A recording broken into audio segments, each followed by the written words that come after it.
Tēnā koutou katoa and hello everybody. Welcome to the Lentil Intervention Podcast. My name is Ben Adelberg and I'm coming to you from Tamaki Makaurau, Auckland. And g'day, I'm Emma Strutt and I'm currently coming to you from Gungaloo Country in Queensland.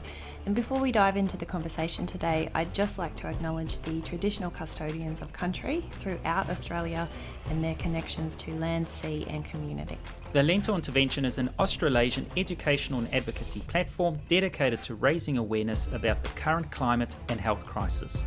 And on this podcast, we invite guests to chat about topics that will inspire you to take action to improve your own health and the health of the planet. So please subscribe to and share this podcast and visit our website for the full show notes. And don't forget to buy us a coffee if you'd like to support our work. Season 2, episode 47. Following on from the last episode with Dr. Christina Cleghorn, we bring you another recording from the Evidence-Based Eating New Zealand series of health-focused public lectures. Episodes 18 to 20 were the Dunedin-based lectures, episodes 30 to 32 were Christchurch, and episodes 40 to 42 were Auckland. And the Wellington theme was the Ministry of Health that was held on the 30th of October. In this episode, we bring you the recording of Dr. Mike Joy. Here he discusses how cattle, pig and chicken farming harms what we breathe and drink. And if you like what you hear, be sure to check out Mike's previous podcast episodes with us, which were Season 1, Episode 12 and Season 2, Episode 28. Okay, so I wanted to talk about the future of food because it's something that is becoming, I guess, I started off looking at freshwater and realising the impacts of freshwater and seeing right before my eyes the decline of our native species and the decline of our rivers, and I had to look further to try and find out what was actually happening, and which is why I've kind of come into this, looking a lot more about the higher level, broader scale impacts rather than just continuing looking at native fish, which is what I started on. But I kind of want to make the point, and Christina's already done this, that we hear a lot about climate change and we talk a lot about climate change, but actually it's just a symptom of the way that we live and the way that we eat and the things that we consume. And I don't know if you have seen this, the scientists' warning, and the point that it's not just climate change, it's limits to growth that we're meeting, that we're banging into all over the place.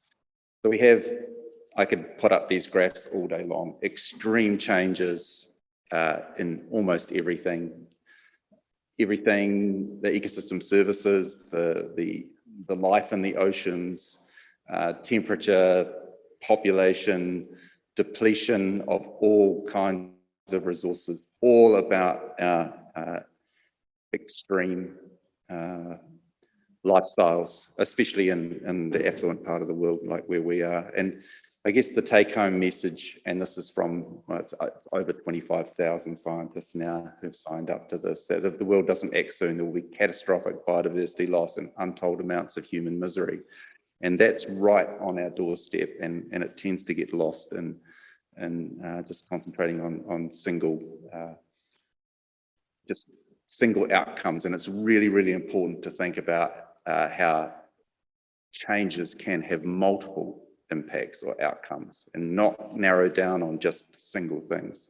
We have to keep it in, and this is, if you haven't found, this paper is really, really tough reading, but a lot more scientists are being much more open now than they used to be about the reality. I don't know how many of our politicians ever get to read these things, but the scientists are much less reticent now about talking about it. So what I want to talk about is how do we feed this huge and growing human population?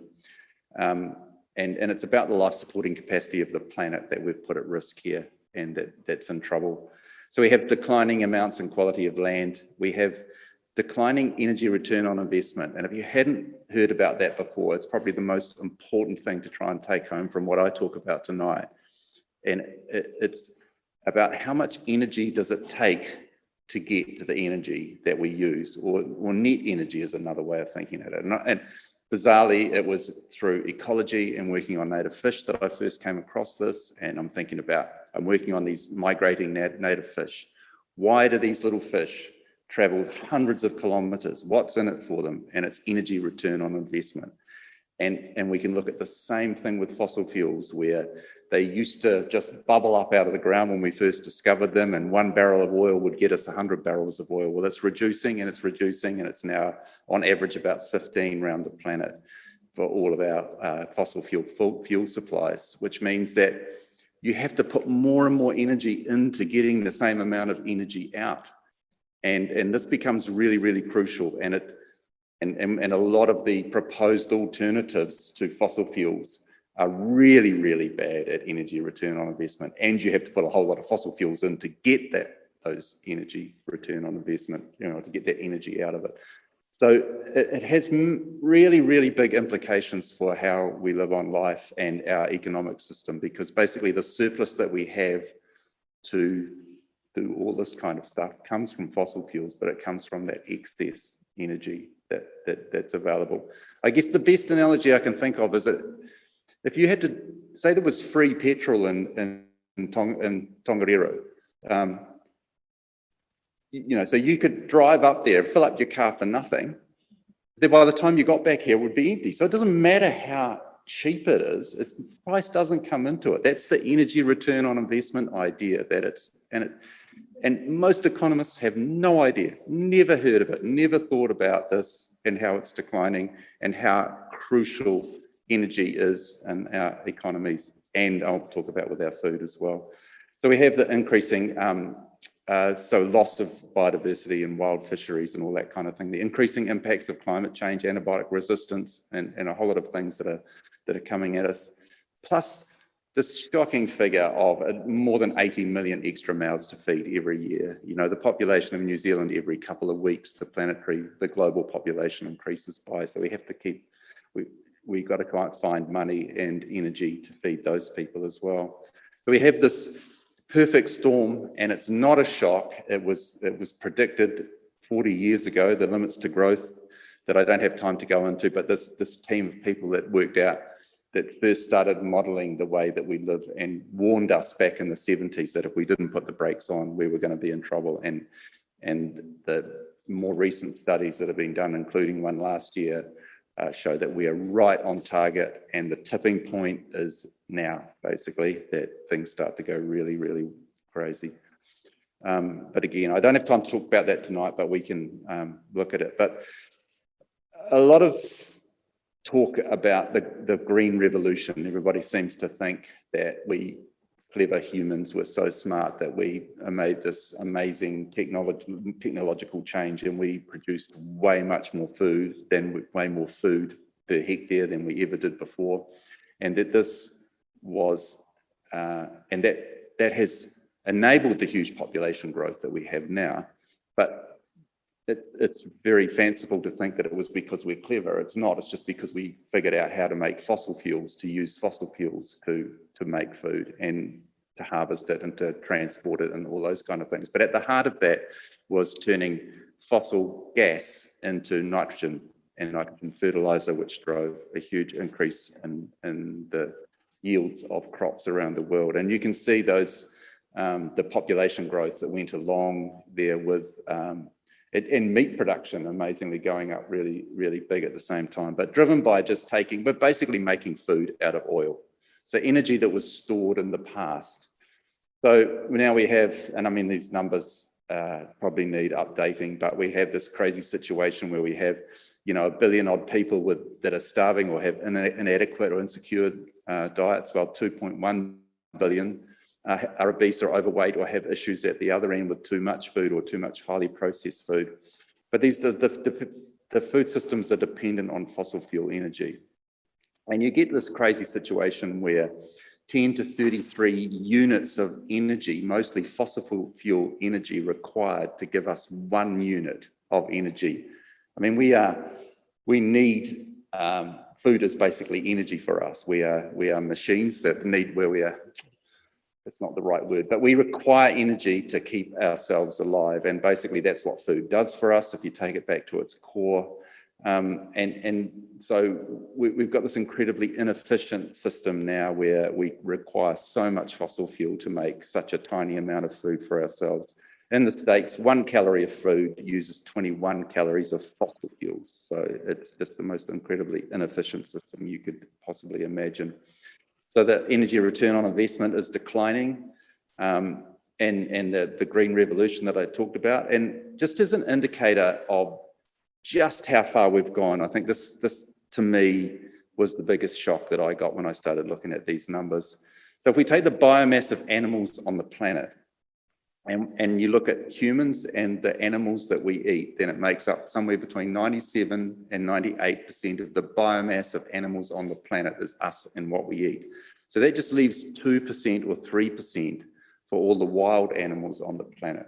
This is an absolute reverse of what it would have been 10,000 years ago, when it was 1 or 2% us and what we ate, and the rest would have been wild animals. That incredible flip of the way that we, of the biomass of animals, and that's all about us and taking everything that we want from the planet, and fossil fuels driving a massive population increase that's enabled this kind of imbalance to happen.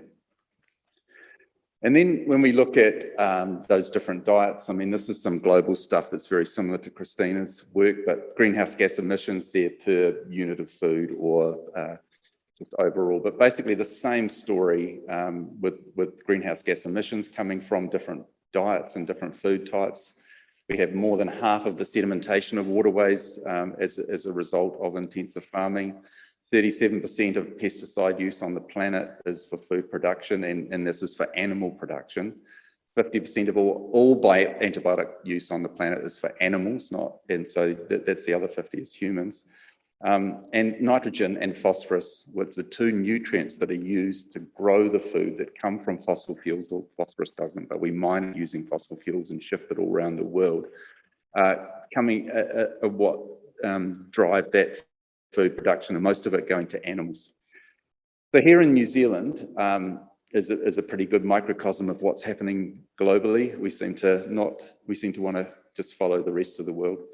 So I think that map there shows really clearly the problem, where the problems are in New Zealand. So that the map is of modelled, but they're very accurate models of where this is based on the ecosystem health level of waterways using the insect communities.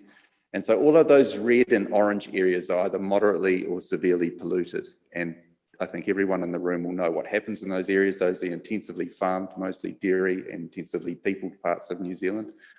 So now we have, you can see the sort of symptoms of that is that 3/4 of our native fish are on the threatened or at-risk list, threatened with extinction. Plus our only crayfish and freshwater mussel also on that list. It's up to about half of our lakes now, but nearly all of our lowland lakes are officially polluted. They've flipped into another state. About 85% of the waterways that are in pasture catchments exceed the nitrate guidelines. And then the issue with nitrate, and there's a human health issue, but the core issue is not the nitrate itself. Farmers put the nitrate on the ground to grow, on the paddocks to grow grass. The nitrate ends up in the rivers and it grows algae. And that's when you get the secondary effects of algal blooms that alter the oxygen levels, and you get dead zones in oceans and all of that kind of stuff. It's not the toxicity of the nitrogen, and David Parker needs to be reminded of this for the 999th time, that it's not toxicity of nitrogen that's the problem, it's the ecosystem effects that happen at very low levels in fresh water. And there's also pathogens from animals as well, which means that it's unsafe to swim in about 62% of the rivers that are off the sites that are monitored in New Zealand. And you can see the pattern is almost identical. I mean, here's a bunch of other water quality measures, the pathogens, ecosystem health, nitrogen. You can see that same pattern over New Zealand. You can see where the places are. There's been a big increase in loads of nitrogen in our rivers, and 257% increase of nitrogen in rivers in Canterbury, 250 in Southland, just in the last 20 or so years. And the red dots on the map on the right are all the sites that are getting worse. So we're not getting on top of this at all, it's getting worse. And to put it into a global context, because often people assume that New Zealand's this clean, green country and there's not a problem here. We just pulled this data together for a paper we published a little while ago, where we pulled data from around the world of nitrate levels in rivers. And so if you can see the highest one, the worst one at the top there is the Yangtze River. And I can't quite read this from here because this little screen, but the yellow, the Selwyn, all those ones with the greeny bars are New Zealand rivers. So we're right up there with the worst rivers in the world when it comes to nitrogen flux in those rivers. A 1,300% increase in synthetic nitrogen fertilizer, that's the urea, since 1990. And plus there's another problem with that. It's not just the nitrogen issues on freshwater, but the volatilization of nitrogen, meaning nitrous oxide is given off, which is 300 times more of a greenhouse gas than carbon is. So, and that's starting to make up a really big part of our greenhouse gas footprint now. And just in case anybody did think that we were some kind of clean and green country here, this is a relatively recent paper that compared environmental footprints of countries around the world. And you can see New Zealand's gets special mention down the bottom there, number 18. That's not number 18 from best, that's number 18 from the bottom of 189 countries. We're not in the top half, we're not in the top 3/4, we're in the bottom quarter of countries in the world when it comes to environmental performance. And that was based on water quality, fertilizer use, a whole bunch of things. And that's per capita, we're 18th worst, 18th from the worst. But overall, we're 161st from, if one's best, we're 161st out of 189 countries. So we're not, in any way could we be considered clean or green or anything like that. And it's happened really, really recently. Here's a paper that came out very recently looking at freshwater in New Zealand, and just to nail it home, and they made this statement really clear, it's about high intensity, high producing pastures requiring large amounts of fertilizer to support those high densities. So I guess I was thinking about with Christina's talk about, you know, milk. It's not that milk's the problem. It's not what we're doing, it's how we're doing it, right? It doesn't have to be highly impactful to have milk, but the way we do it, it is. And so we have to use those numbers. So, and 95% of what gets produced, the milk that gets produced in this country is exported. Only 2% of it is drunk as milk. Okay, so it's really there. Only 2%, so 98% of it is the rest of it is dried. Some gets made into cheese and other products, but the bulk of it gets dried using coal mostly into powder that then goes to be either breast milk replacement through infant formula in parts of the world like Myanmar and China and India. And we're part of, there's a whole ethical issue that we could talk about tonight as well, because we're part of companies that have convinced mothers that it's superior to breast milk. And so there's a huge marketing push into those countries. But so it's not, is it food? You know, when I think about, are we producing food? Is it a food if it replaces breast milk? Is it food if it goes into junk food? You know, we talk about feeding the world, but it would be very questionable if you looked at the bulk of where the bulk of our milk goes. The greenhouse gas emissions, which was a question that was asked earlier on, there is a study that Dairy New Zealand keeps talking about that we're the most efficient producers in the world. Well, one, that is at the farm gate. Okay, so the greenhouse gas emissions of milk at the farm gate in New Zealand, they have claimed is the lowest, but that's not where it ends up. That's only where 2% of it ends up as milk drunk in New Zealand. The rest is dried with coal. And so the greenhouse gas footprint is massive after that. Plus, if you go to the paper, which is online on the Dairy New Zealand site, that they use as the evidence for that, which is not a peer-reviewed paper, but one of their papers that they had done.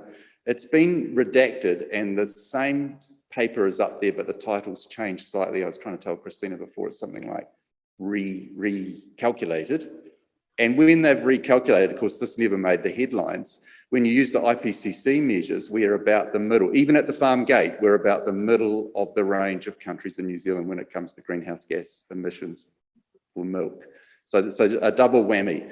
One, we're not the most efficient if you do it the measurement properly, and two, most of it is dried with coal and has a big footprint after that. Anyway, I want to also just touch on the economics of it, because the justification always is for, about whenever you bring up the harm of dairy in New Zealand, then it's about how it's the backbone of the economy, especially now with COVID.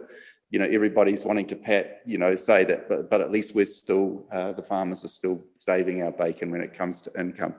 But what's not measured in that is the cost. So we did this paper a few years ago, and we showed that if you took in just a handful of the environmental impacts of dairy the way we do it in New Zealand, then it would be a nil-sum game. But if you had to pay the costs of farming in New Zealand, if the farming industry had to pay the cost of the harm that it does to the environment, then it would be a nil-sum game.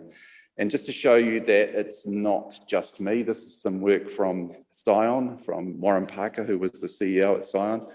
I have time to go into this, but basically it's an externality calculation. So you can look at the green is the environmental. They just took 2 chunks of land in the Central Plateau, pretty similar size, about 26,000 hectares of land in forestry and in dairy, and they calculated the costs and the employment and what it brought in and what the harm was done from it. And I can't see it from here because the screen's too small, but $31 million. This is in 2004. Forestry was worth $31 million for that 26,000 hectares. Dairy, you can see down there if you can read it, $18 million. But actually, what's missing from there you won't be able to see is it's minus $18 million. So for these 2 even chunks of New Zealand, even size, in the Central Plateau, plus 30 million for forestry, and I'm not a proponent of forestry, of plantation forestry, this is the example, versus it cost the country negative $18 million for dairy. And that, the greenhouse, the price per tonne for the carbon price per tonne then was $7. Now it's, I haven't looked at it lately, it's about $25 or something, isn't it? No, it got even higher than that. But at $25, then it would be plus 50 for forestry and minus 30 for dairy. So it just does not add up economically at all. And just as to kind of back that up, in a couple of parts of New Zealand, we have decided to stop intensive dairy farming to protect 2 lakes, Lake Taupo and Lake Rotorua. The scientists worked out how much nitrogen has to be reduced going into those lakes, and they went back to the farmers, and we taxpayers are paying farmers not to farm, to get the cows off the catchments of Lake Taupo and Lake Rotorua. We paid it's about $130 million in total. It works out to about $400 for every kilogram of nitrogen leached per year on those farms is what we're paying. About $6 or $7 million per farm of an average size farm. We're paying them to get the cows off those farms. Okay, that's not something that I would have thought was a great idea, but it actually is the only thing that's worked to save a couple of lakes in New Zealand, is because they have reduced them. So if you think about that though, and I'll use Canterbury as an example, if you paid that same rate, if you said the rivers and lakes of Canterbury are just as important as Lake Taupo and Lake Rotorua, then how much would it cost? We know that there's more than 30 million kilograms of nitrogen leached from Canterbury every year. Pay that same rate that we paid those farmers in Taupo and Rotorua, it comes to $12 billion. Well, the dairy industry celebrated their big win last year, $13 billion it was worth for the whole country. Just for Canterbury, we've got a cost of $12 billion. But the really important point is that that's equivalent to a subsidy of $12 billion. Because we're not charging them that, then we are subsidizing them. And why I'm trying to talk about this is because if we want to change how we do stuff in New Zealand, we have to stop indirect subsidies like this, because no one is going to be able to take on these farms doing the right thing when we allow these farmers we actually subsidize them doing the wrong thing. Here's another example, Lake Tiwaihoro, Lake Ellesmere. Ministry for the Environment did this little study here a couple of years ago. They worked out that not to save Lake Tiwaihoro Ellesmere, to stop it from declining, the amount of nitrogen reduction would mean a loss of profit for $250 $250 to $300 million loss of revenue for dairy farms for them to do that, right? So what they decided to do after that, and the other option was, well, you could build a big wetland, and that would cost $380 million. And I expect most of that $380 million would just be buying up the dairy farms to turn them into wetlands, right? But in other words, just that handful of farms, a bit more than that are in the catchment of Lake Tiwahoro, we subsidised them $250 to $300 million by allowing them to do it. So after this report was done, the decision was to do nothing. It's too expensive. But what the point is, if you pay them not to do it, it's a one-off cost. This is every year this harm's being done.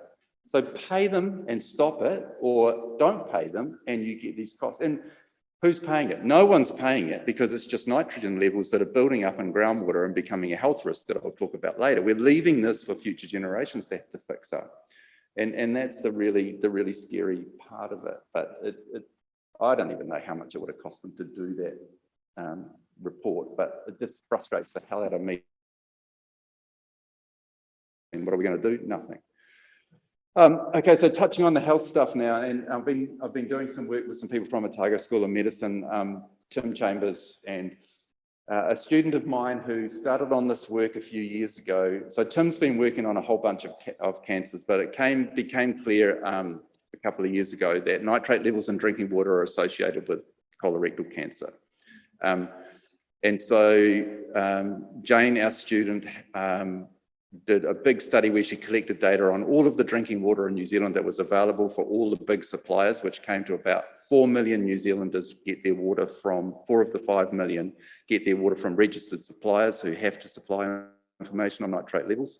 When you do the calculation on that, 800,000, and estimated for the other 1 million, 800,000 New Zealanders receive drinking water from their taps that exceeds the number that gives a significant increase in the risk of colorectal cancer. Okay, so, and we've just found out last night that the paper's been accepted. It's going to be out in a really good journal in the next 6 weeks or so, they said. But so it got, the whole paper process got held up by COVID. It should have been out a year ago. But so the crucial point is, though, that we are polluting the water from nitrogen in groundwater, so especially Canterbury and Southland and places like that, because it's groundwater that's being drunk there. It's coming directly from dairy, it's increasing in the groundwater, it's in the drinking water. We're also working on another paper where we've bought all the bottled water you can find in New Zealand and tested that, and it's very low in nitrogen in our bottled water. And this is something that makes me even angrier, is that the more that I point out the harms of to our drinking water, the more people go buy bottled water. Bottled water people like the transnationals like Coca-Cola get their water from a really deep bore in Aotearoa that isn't polluted yet because it's very, very deep. They get it for nothing because no one owns water according to our government. And so we give the best water to overseas companies to put into plastic bottles to sell to us. And I'm boosting their sales by pointing out this harm that's being done to our drinking water. So we have this really horrible, bizarre situation here where public get much lower quality water than what the water bottling companies can take and sell to us. So huge issues to have to deal with there. And I haven't been watching the time, but I suspect I'm getting over time. So I'll speed it up. Just to give you an idea of the scale of change, there's another paper that we're going to be able to publish very soon, just making the last changes, and hopefully this will be accepted. But to give you an idea of the footprint of dairy production, and I chose Canterbury as a good example because almost everyone in Canterbury drinks groundwater, so the dairy farming in Canterbury putting nitrate into the groundwater, to meet the standard, so the grey water footprint of producing milk in Canterbury is how much dilution of water would you need for the drinking water and the groundwater to be acceptable levels of nitrate.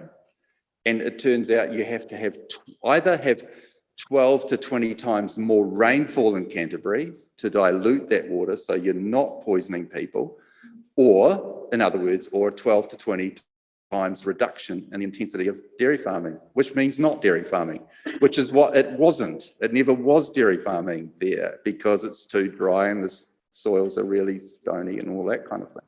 That's the reality, the level of change. It isn't what the council talks about or the government talks about a 5% reduction or a 13% reduction. It's a 20 times reduction that we have to do to get down. And that would go for a lot of things that we do, actually. Okay, so we're in this incredible, stupid situation here. We're in this negative spiral of land use intensification, leading to environmental degradation, and always about privatisation of profits. So the classic example, you know, of those handful of farmers, $250,000 to $300,000 loss of profit for them, so we don't do anything and we just allow the lake to get worse and worse. We need to move towards changes, and there's a lot of talk around. There's a whole lot of things that we need to do, but climate smart, basically regenerative farming, getting fossil fuels out of farming. If we had the natural stocking rates, we wouldn't have a problem. It's only the stocking rates are so high because we put all of this other stuff in, including palm kernel from Indonesia as well. We know how it's done, and it really, really links to Indigenous and traditional knowledge around how we should be growing food in this country. It's so frustrating because we should be a global leader and we're not. We're a follower. So the harm is huge. No interventions have gone into nothing that the government's done around national policy statement and all that kind of thing has had any impact, or is likely to, because they've backed off on what they were told by the scientists. The cost of intensive farming exceeds what it brings into this country, but we kind of pretend that it's not happening. So these externalities are absorbed by society. And there's all sorts of downsides to that. So that by subsidising the harm, the land values have gone up hugely. We now have $50 billion worth of debt on dairy farms in New Zealand. So, you know, it's not like the farmers are better off or anything like that. The dairy companies and the fertiliser companies are better off, but the farmers aren't. And so that capitalisation of land value is the right to pollute. So there's no way for them to get out of it because they're so locked into debt. And I hate to say it, but you know, I'm not paying people to stop polluting is not an option that I would have thought that I would have wanted to support, but now I do. I see that it's much better to pay farmers not to farm harmfully than it is to leave them to carry on doing it, because they won't change it any other way. And I was going to already, Christine has talked about this, so I won't go into it about you know, all the other gains that would come from changing the way we're farming. But I just want to make it clear that there is no way that this country will transition to a much healthier form of farming and all of those gains that would come from that unless we level this playing field. We have to stop subsidising harm. You know, New Zealand farmers are always, oh, everyone else in the world subsidised, but we aren't. But they are. They're not directly. We don't hand money over to them. We just allow them to do all this harm and don't charge them for it. So we have to deindustrialise take the harms that we do out of agriculture. And I didn't mention horticulture because, again, with Christina's stuff talking about vegetables, vegetable production in New Zealand, the way we do it is incredibly harmful. Okay, we have really intensive vegetable production.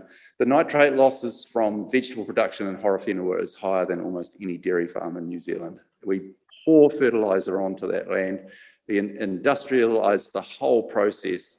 And so it's not just dairy farming. We have to change all of our food production to get away from that. And that's my lot. Thanks. So thank you very much, Mike, for a very hard-hitting talk. As a health professional, I was struck by the fact that 800,000 people in this country are drinking water which promotes colorectal cancer, while our health system has introduced a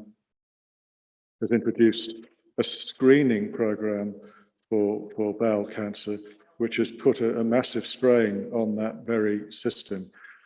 we have so many of these things that cross over and inhibit each other that it's quite frightening. So we've got time for a couple of questions for Mike. But Mike, I'd just like to say that the kind of information you've presented with the passion that you've done it, and I'd like to thank you for. It's actually quite frightening for the average person to hear this sort of information, because it's easy to feel sort of powerless as an individual. And I wonder if you had any comments on what a motivated individual could do in your view, and then what your thoughts are on that. Yeah, I mean, I kind of feel awkward because what I used to say when I was asked that question was that, what we need to do is that governments won't make decisions on their own. We have to make them make decisions, right? So we have to push them. But then I have this terrible example of 20 years of advocacy and pushing and getting to the point where leading up into the last couple of elections, 80% of New Zealanders said that fresh water was their number one environmental issue. And a lot of analysts have said that the previous Labor coalition got in, or that National lost the election because of fresh water. And so we've given them everything that they could need in the way of people telling them that they want stuff done about fresh water. Went through this whole process of being on the Science Technical Advisory Group, 2 years worth of meetings, heaps of meetings with David Parker, only in the end to have him back down. The Science Technical Advisory Group, 19 independent scientists, agreed that 1 milligram should be the limit for nitrate in drinking water, which is in rivers. And that's very similar to the level that would be healthy. It would be safe for colorectal cancer, interestingly. And then he, after all of that work and all that advice, he backed down and put it to 2.4 milligrams, which was still a hell of a lot better than the National Party, who went from 0.5 milligram guideline limit that we had before to 6.9 milligrams. That was Nick Smith and Amy Adams. So we did have an improvement in that. Parker brought it down to 2.4, but still based on toxicity, not on ecosystem health. So, so come back what you're saying.